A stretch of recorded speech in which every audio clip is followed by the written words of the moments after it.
అందరికీ నమస్కారం.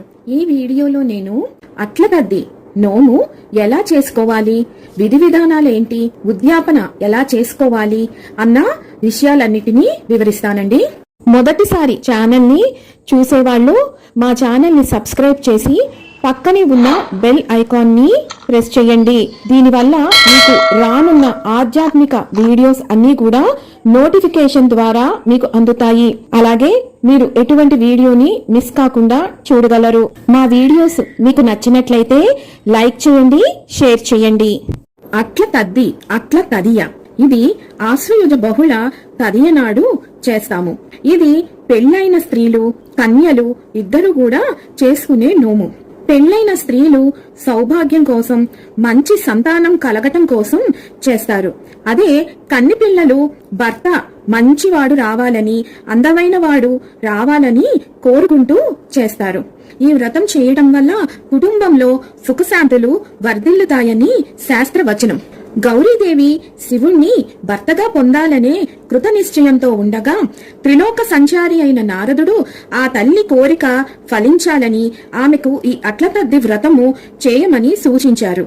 ఆయన ప్రోద్బలంతో పార్వతీదేవి మొట్టమొదటిసారి చేసిన వ్రతమే ఈ అట్లతద్ది నోము.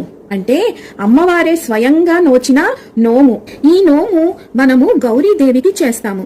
ముఖ్యంగా అమ్మవారికి అట్లను నైవేద్యంగా పెడతాము. అట్లతద్ది చేయటంలోనూ అట్లని వాయినంగా ఇవ్వటంలోనూ అంతరార్థం కూడా ఉన్నది. అది ఏమిటంటే, నవగ్రహాలలోని కుజుడికి అట్లంటే మహాప్రీతి. ఈ రోజున అట్లను నైవేద్యంగా పెట్టడం వల్ల కుజదోషం పరిహారమై సంసార సుఖములో ఎటువంటి అడ్డంకులు రావని, రజోదయమునకు మరియు గర్భాధారణలో ఎటువంటి సమస్యలు ఉండకూడదని పెద్దలు ఈ వ్రతాన్ని చేయమని చెబుతారు. అంతేకాకుండా అట్లు మినప్పప్పు మరియు బియ్యంతో చేస్తారు. ఇక్కడ మినుములు రాహువునకు, బియ్యము చంద్రునకు సంబంధించినవి కనుక గర్భదోషాలు తొలగిపోవాలంటే ఈ అట్లను వాయనంగా ఇస్తాము. దీని వలన గర్భస్రావము కాకుండా సుఖప్రసవం అవుతుంది. అందుకే అట్లని వైజ్ఞానపరంగా చూసినా అట్లలో ఇంతటి శక్తి మూలం దాగి ఉంది. కనుకనే వాయనంగా ఇస్తాము. ఈ నోమును పెళ్లైన స్త్రీలు మొదటి సంవత్సరంలోనే ఈ నోమును నోచుకుంటారు.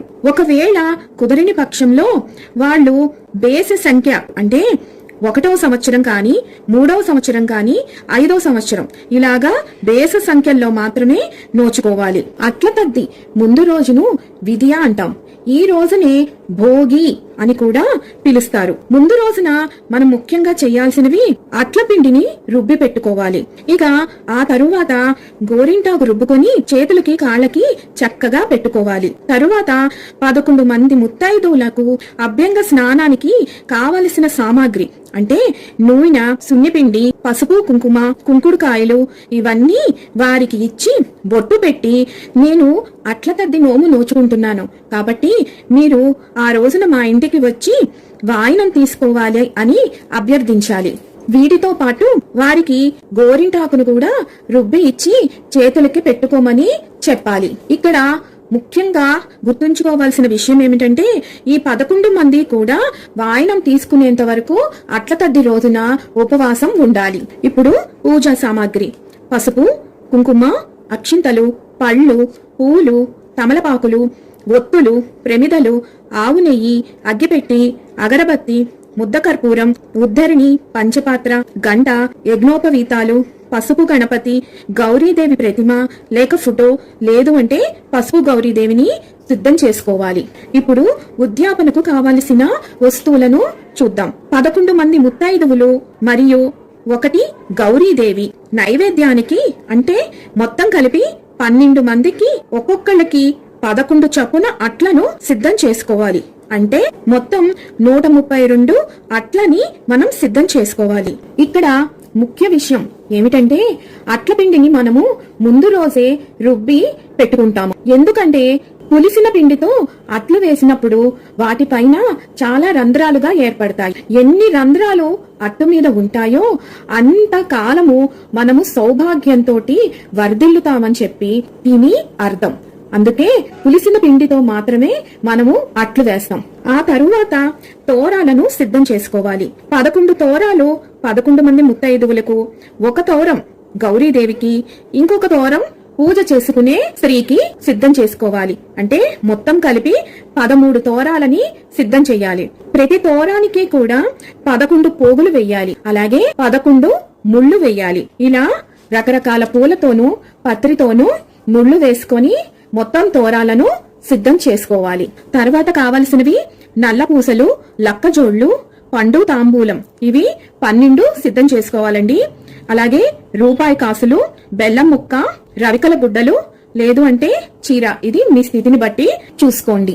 ఇప్పుడు పూజా విధానం గురించి తెలుసుకుందాం. ముత్తైదువులు కన్నెపిల్లలు ముందు రోజే చక్కగా గోరిండాకు పెట్టుకోవాలి. ఇక అట్ల తద్ది రోజున తెల్లవారుజామునే లేచి కన్నెపిల్లలు సద్ది తింటారు. ఈ సద్దిలో గోంగూర పచ్చడి, గడ్డ పెరుగుతో తింటారు. ఆ తరువాత ఉయ్యాలలోగటానికి, ఆటలాడుకోవటానికి వెళతారు. సద్ది తిన్నాక తప్పకుండా ఈ రోజున తాంబూల సేవనం చేస్తారు. అలాగే అట్ల తద్దోయ్, ఆరట్లోయ్, ముద్దపప్పోయ్, మూడట్లు అంటూ ఆడపిల్లలు ఎంతో సరదాగా ఈ అట్ల తద్దిని ఆడుతూ పాడుతూ చేసుకుంటారు. కన్నెపిల్లలు తెల్లవారుజామున సద్ది గోంగూర పచ్చడితో, గడ్డ పెరుగుతో తినటం మరియు ఆ తర్వాత తాంబూల సేవనం చేయటంలో అంతరార్థం దాగి ఉంది. గోంగూర వేడిని పుట్టిస్తుంది. అదే గడ్డ పెరుగు చలవ చేస్తుంది. ఋతు సంబంధమైన దోషాలు గాని రోగాలు గాని రాకుండా ఉండటం కోసం వీటిని సేవించమని చెబుతారు. అట్ల తద్ది రోజున తాంబూల సేవనం, గోరింటాకు పెట్టుకోవటం, ఊయల ఊగటం, ఇవన్నీ కూడా గౌరీదేవికి ఎంతో ప్రీతికరమైనవి.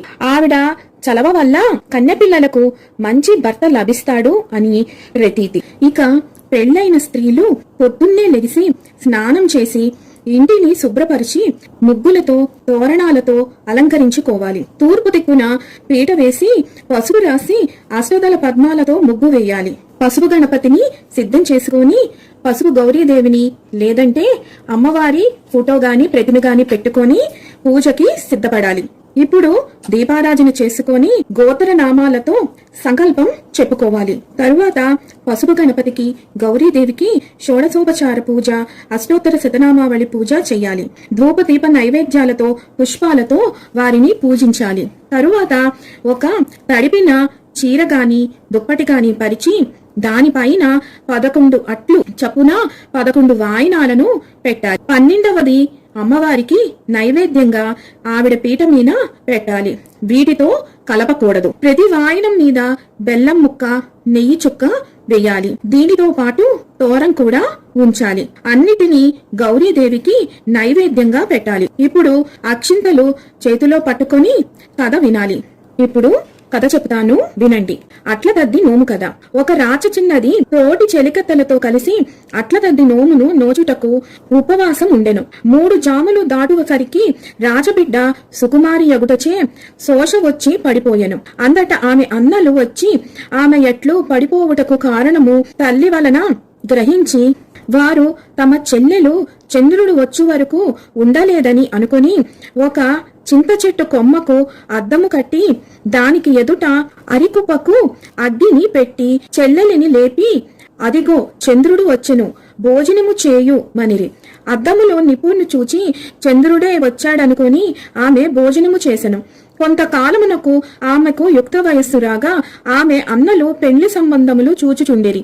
ఎన్ని సంబంధములు వెతికినను ముసలివరుడే దొరుకుటచే వారు విసిగి కడకు తమ చెల్లెలని ముసలివానికే ఇచ్చి పెండ్లి చేయ నిశ్చయించిరి. ఆ సంగతి తెలిసిన రాచబిడ్డ అయ్యో అట్ల తద్ది నోము నోచిన వారికి పడుచు మొగుడు దొరుకునని చెప్పిరి. కాని నాకు ముసలి మగుడే రావుటకు కారణమేమిటి అని విచారించి వృద్ధుని వివాహమాడుట అంగీకరింపలేదు. అన్నలామెను ఎంతో బలవంతం పెట్టి వివాహము చేయనించిరి. కాని ఆమె అందులకు సమ్మతింపక ఒకనాటి రాత్రి అడవికి పోయి ఒక మర్రి చెట్టు క్రింద తపస్సు చేయుచుండెను. కొంతకాలమునకు పార్వతీ పరమేశ్వరులు ఆమెను చూచి, ఓ కన్యామణి, నీవేళ తపస్సు చేయుచున్నావు? మేము పార్వతీ పరమేశ్వరులము. నీ కష్టములను మాతో చెప్పుము అనిది. ఆమె వారికి అతి భక్తితో నమస్కరించి తన వివాహ విషయమును చెప్పెను. వారది విని, అమ్మా, నీవు అట్ల తద్ది నోము నోచి చంద్రదర్శనము కాకపూర్వమే భోజనము చేసి ఉల్లంఘన చేసితివి.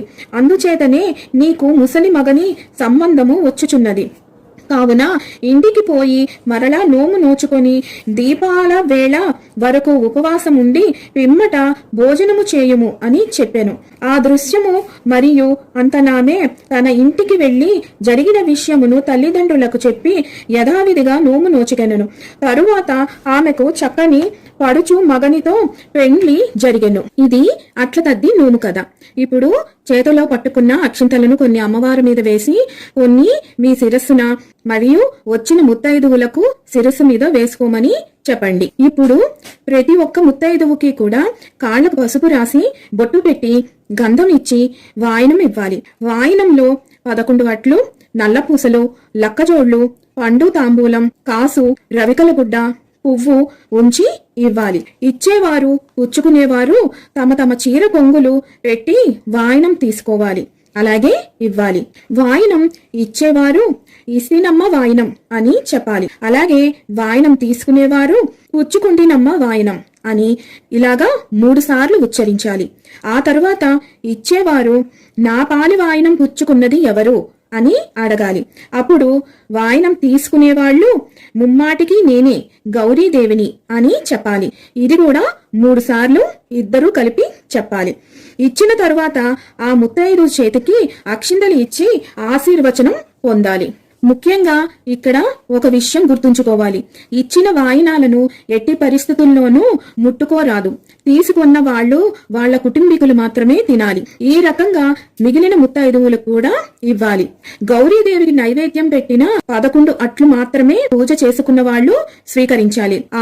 ఆవిడ భర్త, పిల్లలు ఆ అట్లను తినవచ్చును. ఉద్యాపన మొత్తం పూర్తయిన తరువాత వ్రతం చేసుకున్న స్త్రీ కొన్ని నీళ్లను, అక్షింతలను దారగట్టి గౌరీదేవి దగ్గర వదలాలి.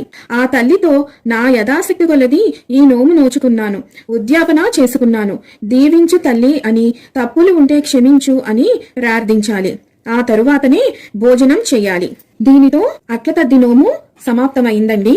ఈ నోము ప్రతి ఒక్క స్త్రీ నోచుకుంటుంది. కానీ ఇంటి పద్ధతిని బట్టి, వర్ణాన్ని బట్టి, ప్రాంతాన్ని బట్టి ఈ నోము యొక్క పద్ధతులు మారుతూ ఉంటాయి. కొంతమంది 5గురికి, 9 మందికి, 11 మందికి వాయినాలు ఇస్తూ ఉంటారు. కొంతమంది ఈ నోమును పొద్దున పూటే ఉద్యాపన చేసుకుని వాయినాలు ఇస్తారు. మరి కొంతమంది రాత్రి చంద్రదర్శనం అయిన తరువాతనే అట్ల వాయినాలను ఇస్తూ ఉంటారు. ఇది ముఖ్యంగా మీ ఇంట తీరు ఎలా ఉన్నదో గమనించుకొని దాన్ని బట్టి ఈ అట్ల తద్ది నోమును నోచుకోవాలి. ఎవరి ఇంటి పద్ధతిలో ఎవరు ఎలా చేసినా ఫలితం మాత్రం గౌరీదేవి తప్పకుండా ఇస్తుందండి. విన్నారు కదా అట్ల తద్ది నోము విశేషాలను. మరొక వీడియోతో మిమ్మల్ని అందరినీ మళ్ళీ కలుసుకుంటాను. సర్వం ఈశ్వరార్పణమస్తు. స్వస్తి.